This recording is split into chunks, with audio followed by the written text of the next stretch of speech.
Hey everyone, welcome to another episode of ClearTalk. My name is Tim Archambault. I'm with Solutions 360, and I'm here with Mark Demler, who's a leadership consultant within the security industry. We've had a three-part series, or now a three-part series. First part was all about the sales process and how to evaluate an ERP solution. The second webinar in our series was about the implementation process as going through with Solutions 360 implementing Q360. And today we'll be talking about post-implementation, what it looks like from a customer success standpoint, and working through configurations, customizations, and those service issues post-sale. So Mark, very excited to have you here today with us. Um, right out of the gate, coming off of go live, a good piece might be, how did we know we were ready to go live before we even get into this post go live conversation? I only say it sort of sarcastically because the schedule got us there. Because that's one of the challenges. If you don't keep on top of things, you'll find yourself up against the wall the day to go live. You got to follow the laid out schedule all the way.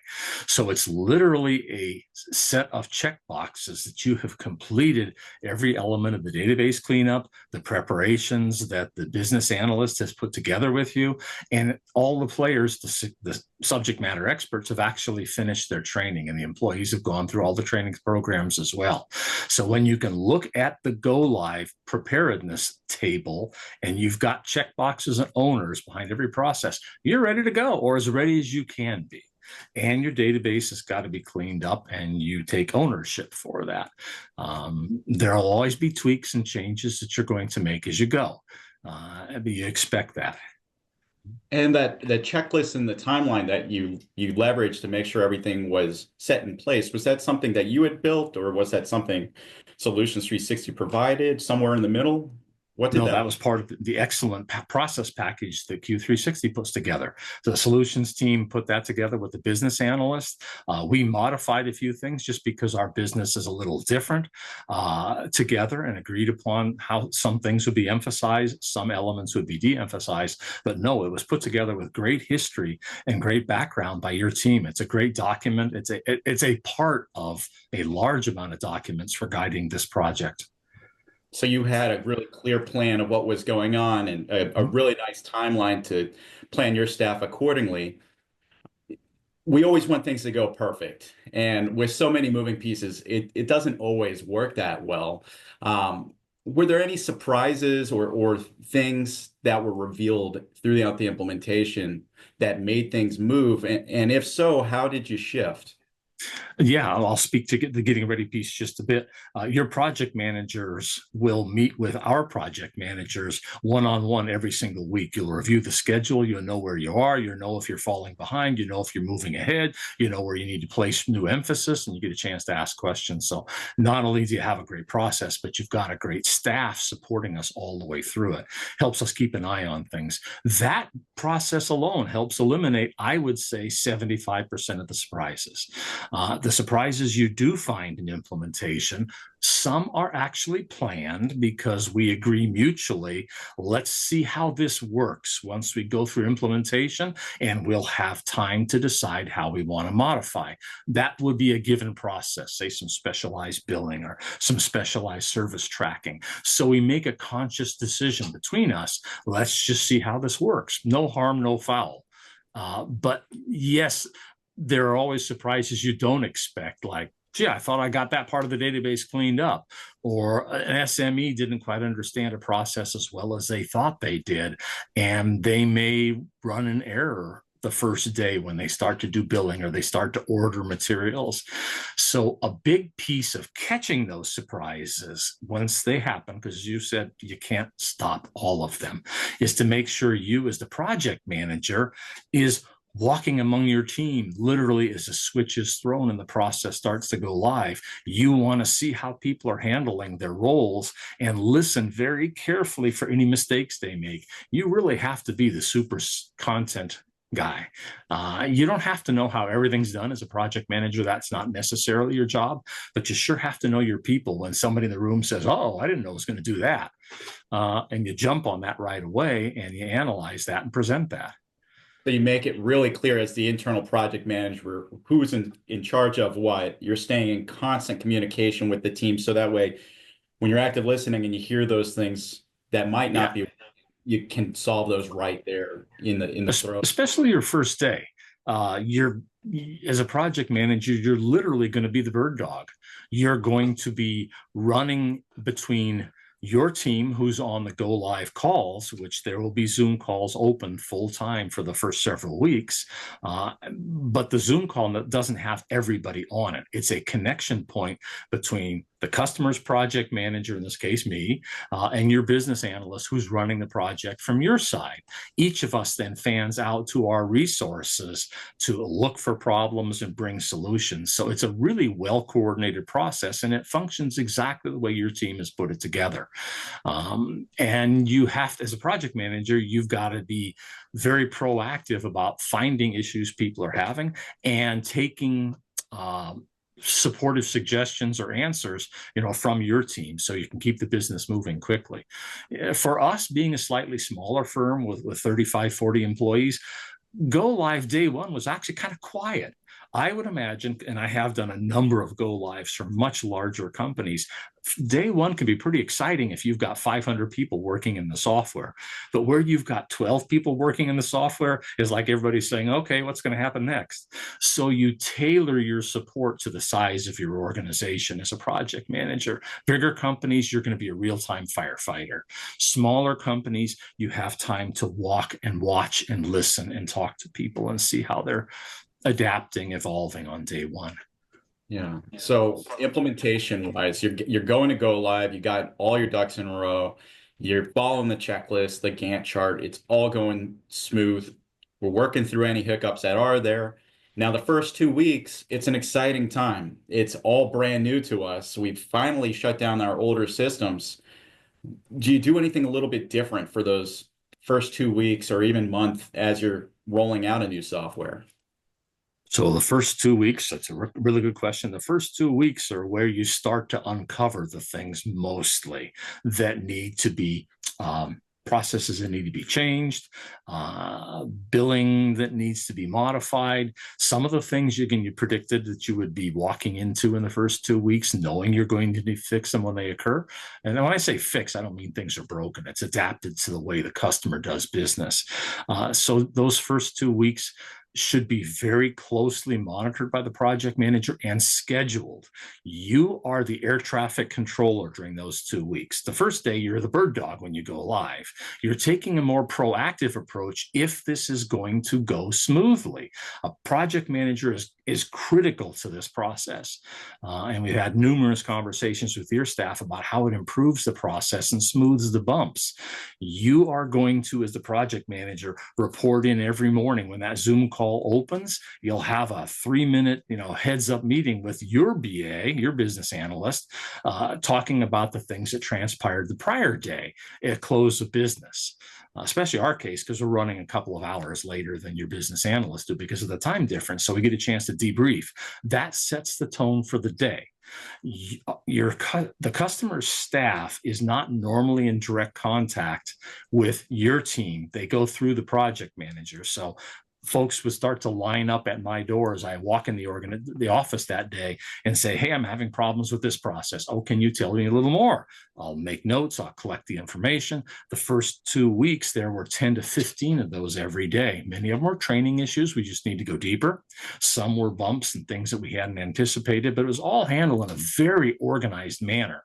And as the project manager, being the air traffic controller, your job is to prioritize. You know what your client or your company, if you're an inside employee, needs.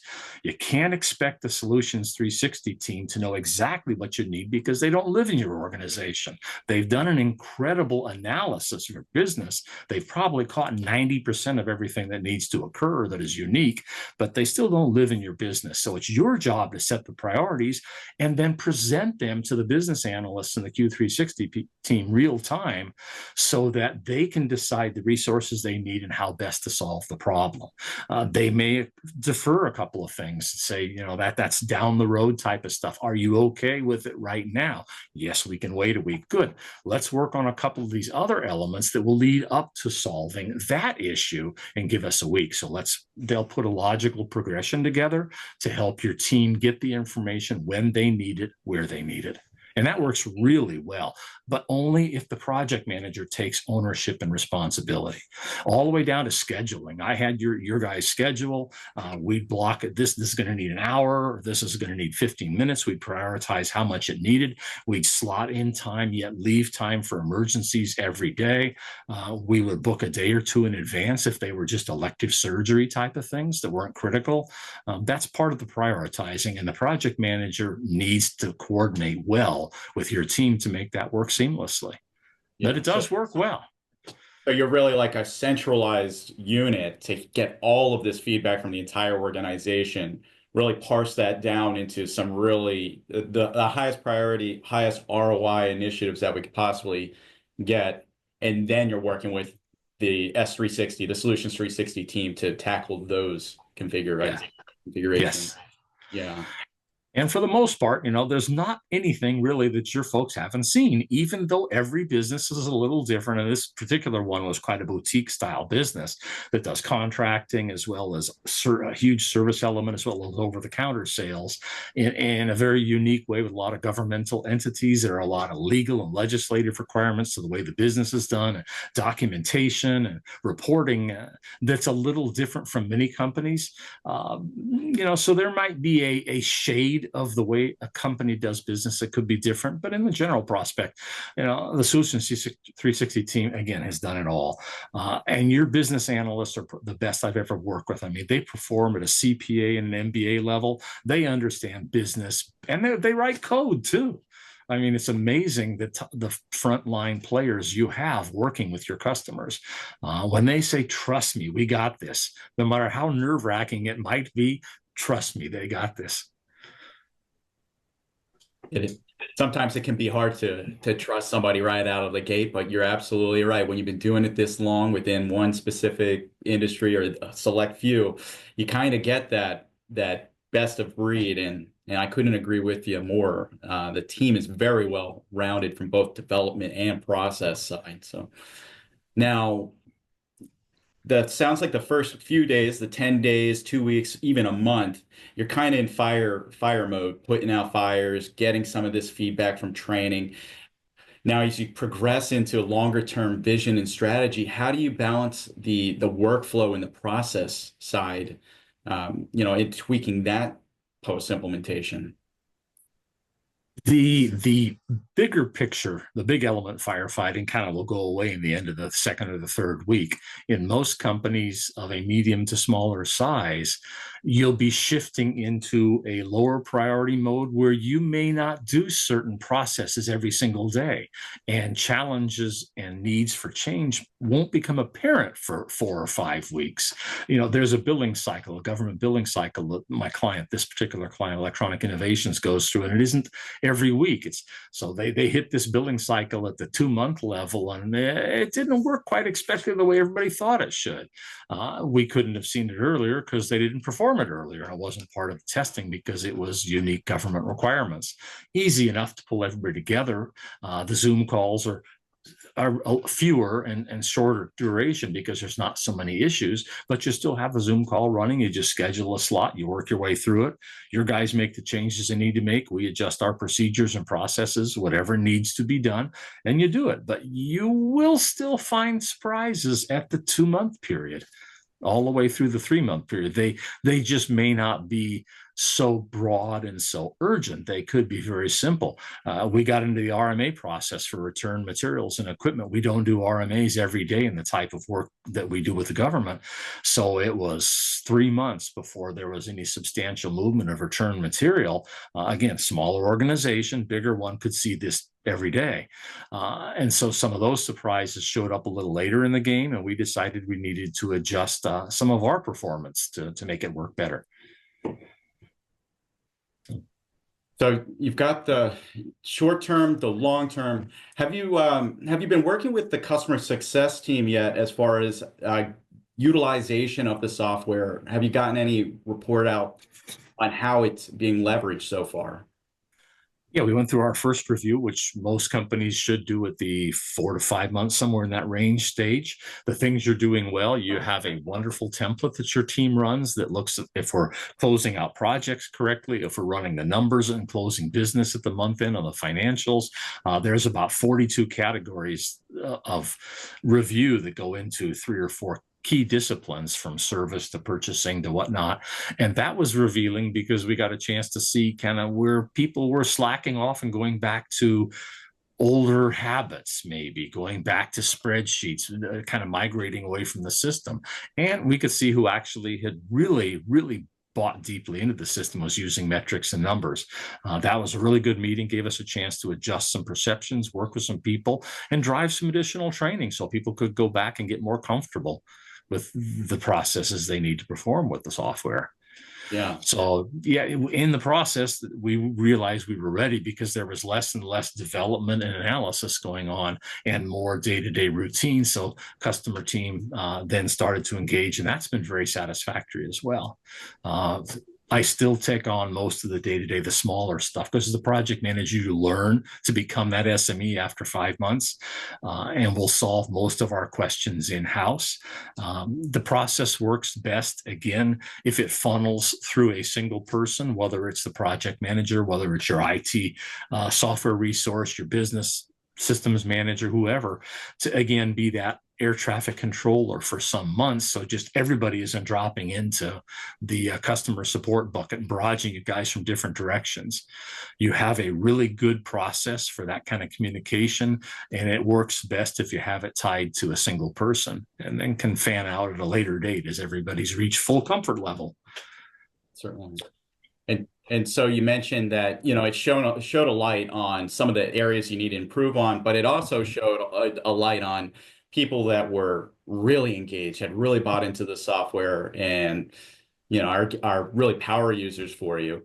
And that really leads me to the next point, which is we, along the way, want to celebrate our successes and share the excitement with the team. How did you do that at Electronic Innovations? One of the things we were doing in the early days is we'd have a once a week stand-up meeting where all the SMEs, everybody, the department heads would push back from their desk, and basically in the central quad of the office would have just a 15-minute meeting to brief each other. That's not a project thing. That's a chance for ownership and senior executives to recognize everybody, to show appreciation and to recognize the folks that are the really heavy adopters, deep adopters, and the high performers with the software. And that worked really well to bring in leadership to show accolades for people, and also to recognize across borders who was actually internally helping to break down silos. I don't care how big or how small your company is. People tend to work in their own silo and keep their head under the hood, and they're maybe very, very good in their silo. This group in this organization at Electronic Innovations was extraordinarily good. A small company, very supportive, but they were absolute experts in their own area, and there was seldom cross-training. That was one of the biggest challenges I ran into when I started consulting here 2 years ago. So we used the introduction of your software to develop cross-training, to not just because we wanted more than one person to know the software, we wanted to break down the barriers. All of a sudden, the billing clerk knew everything about the process that led up to them. All of a sudden, the service dispatcher understood everything about how installation projects feed into the system. And now people could make recommendations, and people could bring solutions and drive fixes to the table. And that was a chance to recognize people. Just empowering people to support others is just a great way to make people feel good about the job they already do. They're already experts at what they do. So let's let them bleed over a little bit outside the lines, and then give them credit for that. And that entire process has worked really well in the organization, and it's brought people together closer too. They voluntarily go out of their way. One of them will go back before they even bring a problem up to me or to the support team. I hear them talking back and forth as I walk around the halls. Hey, can you tell me how this works? I'm having a problem with this output. And son of a gun, they realized the problem was in the originator's workflow, and she solved the problem so that when it goes downstream in the workflow, it now helps the next person be successful. And there's a lot of that that's been going on that's new in this organization. I'm very proud of that as a part of this project. It isn't just about implementing new software. It's not just about making the organization more efficient and more profitable. Those are absolutely critical. If a consultant or a project manager is worth his salt, he'll use it as an opportunity to drive global change through the organization, and a positive change. This isn't threatening to people. This is a chance to be better and be recognized for it. I completely agree. And I really love that you bring that topic up, Mark. We just got back from a business leadership conference last week. And, whether you implement this software or another software, change management is a tremendous tremendous implementation and undertaking. And we got to make sure it goes right. You did a really good job just taking it back to our first meeting, talking about the process of evaluating the software. You brought in people to evaluate it early and often. So you got that buy-in. And then even here in the implementation and post-implementation, you're breaking down those silos by really helping each other understand either their upstream or their downstream impact and earning the respect of maybe somebody downstream, upstream, or beside throughout the organization. So you got a really great culture, not just the software. Software is important, but you have to have culture and process as well. And I love the way that you guys did it. You did an awesome job. Yeah, I'm really happy the way the team is evolved and matured. It's been a really great thing to watch, a real blessing to participate in. I'm glad I had the opportunity. So with that, we've been celebrating our successes and continue to do so. What does the next 5 months look like for you? Well, now that we have enough data, enough measurement, because remember, we start with a I won't say a blank slate. We're bringing in database from prior software, but from a business financial perspective, it's largely a blank slate when we go live. Now that we have 5 months of reliable data within Q360, because a lot of the data we brought over from the prior program wasn't that reliable for a number of reasons. So now that we have good, clean data, we can start measuring things. We can start seeing what processes are working. We've got clean financial statements for the first time in 6 years that work.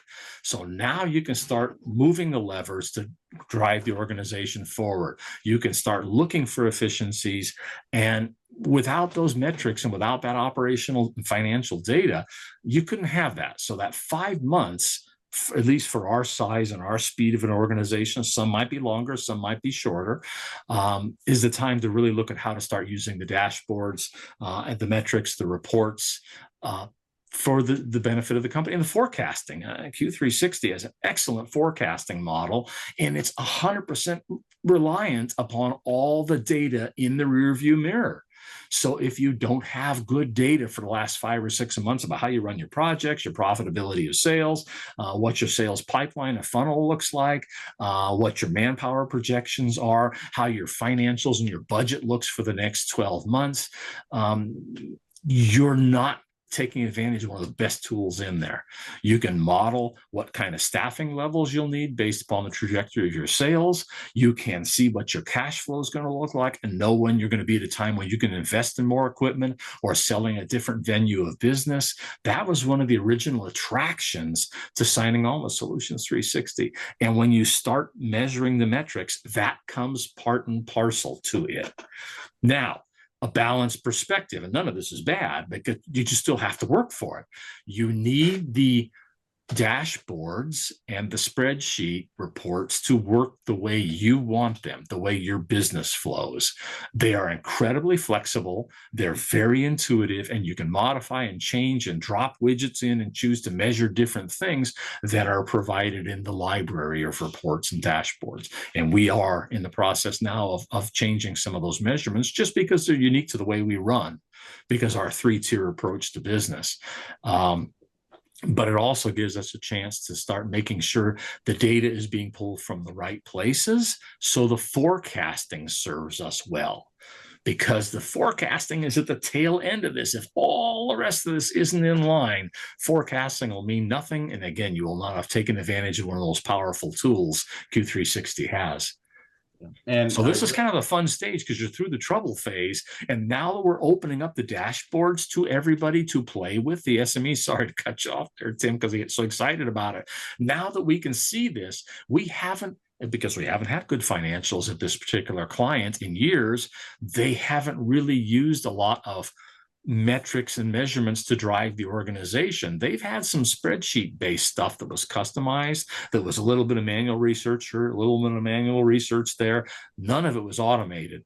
Now, when you look at the fact you can get these real time by looking at the dashboard, you can get reports out of the grids based upon daily, weekly, monthly, auto generate them, send them to the people you want them. Again, like the cultural change, people are beginning to look at the business differently because they're becoming more mature about business. The company had never budgeted in the history of the company. The company had never forecast because the company has always done well and had cash in the bank. This gives ownership and senior management the chance to do what you do in larger corporations that are driven by solid metric-based decisions. And so it's an evolution at the leadership and ownership level because it has always in the past, as with most medium to small companies, been let's see which way is it going. I think the business slows down this time of the year, so yeah, we better be careful and streamline our expenses. Instead of saying, gee, we're going to have a breath of fresh air, the cash flow is positive, let's look at doing some marketing, let's look at doing something aggressive that's going to bring new features and products to our current client base, which is more what I'm used to in the organizations that I've driven. So it's exciting to see the company evolve to the next level in this respect, and it doesn't happen without reporting and metrics from a single consolidated platform. So you don't do that with just simple spreadsheets output from 7 different software platforms. Again, that was the strategy that drove this quest 2.5, 3 years ago. Certainly. And I really appreciate the way that you highlight forecasting, because many people, we think of forecasting as in sales forecasting, sales pipeline. And it's so much more than that, right? Because in an integration style business, everything that the salespeople are doing is going to prepare that implementation team so you can hire the right people and make sure that you've got the right equipment ready for those. So you're absolutely right. Having a unified solution that's sales, project management, service, and accounting all together give you that downstream visibility so that you can use that real-time data to make smart decisions based on the mind, not just the heart, not just the when, where it's going. Absolutely. Well, and the forecasting and the dashboards, like the one dashboard, also will help you debug problems you didn't know you had. So just a quick example. So we look at the forecasting because we think our data with 5 months is giving us some good forecasting. But we started to see some huge bumps, and they were bumps in revenue looking forward that weren't consistent with the business acumen. And then we saw some big drops in costing that didn't make sense. And that gave us a chance to drill down because the model works so great. We discovered that we were implementing our recurring contracts wrong. The person who was putting in the data had made a mistake. And if you're getting an annualized contract, you're amortizing that revenue out and month over month. And what was happening is when the contract expired in the first year and went into the second year, they inadvertently set a field wrong, and it was showing 100% of the revenue being realized in the first month of the next year. And that wasn't true. So it gave us a chance to go back and clean up our processes where we made mistakes. Your team is very vigilant and watching for that. And this one got by all of us. And we were able to go back and clean up our recurring revenue and recurring costing models to make them run right. But that would have had truly negative impacts on the financials had we let that run and nobody realized it. And we hit that 12-month period, and all of a sudden we think we got $300,000 in the bank to work with, when financially we don't. We have 1/12 of it that month. So yes, they're all the tools in the world help you run the business better. And the one thing I say to project teams looking at something like Q360 is that the ones that you have that are powerful may be powerful for reasons you don't even expect it, like a forecasting model helping you fix your processes you didn't know. If we didn't have that model, we wouldn't have known it. In 12 months, we'd be trying to straighten out the financials. So yeah, that's a good gift. So not just being able to see what's going well in the business, but maybe even give you some exposure to some blind spots. And that reminds me of a quote from Gino Wickman. If anyone out there is a Traction EOS fan, he says that problems are like mushrooms. When left in the dark, they multiply and fester, but when brought to the light, they vanish, right? So really, this is a tool to give you that visibility, to set that accountability, and give you some flexibility so you can make some changes to the business before it's too late. I love how Yes. you talk about how you're leveraging that data to make smart decisions. Are And the there metrics process is so flexible too, because your team can develop reports based upon the need. That's part of your role. Or if you've got an internal team that knows how to work with it, and this isn't overly sophisticated, it's just barely above the Excel level when it comes to modifying reports and cross-referencing data and tying them together, modifying the widgets in the dashboards. If you've got somebody who's a good analyst in the organization, they certainly can build this internally as well. It's very flexible as to how an end user client works but with the software, with Q360. The solutions team can train you to do it yourself, or they do it for you. It covers the full range of a company's capabilities. So aside from leveraging the data in the next, 5 to 6 months, what are some other areas that you'll be focusing on? Or more improvement process fixes, more taking advantage of things we said, okay, we got that running, but let's set it aside now. We're not quite there. We want to get better with budgeting next year for this client. The forecasting will allow that. We want to become more interactive at the field level. We do use the field portal religiously, but we want to get the guys managing the projects at the field level instead of the internal project managers. So we push the familiarity, I'm sorry, with the software down to the field level a little more now that we have it near perfected with the inside team. Be more aggressive about negotiating with numbers on purchasing and acquisition. I mean company acquisition. I mean acquisition of tools and products and trucks and things. We're integrating with PSA. You guys have already built that. We don't have that turned on quite yet, but we'll have our nightly update of pricing through PSA, who's our prime provider.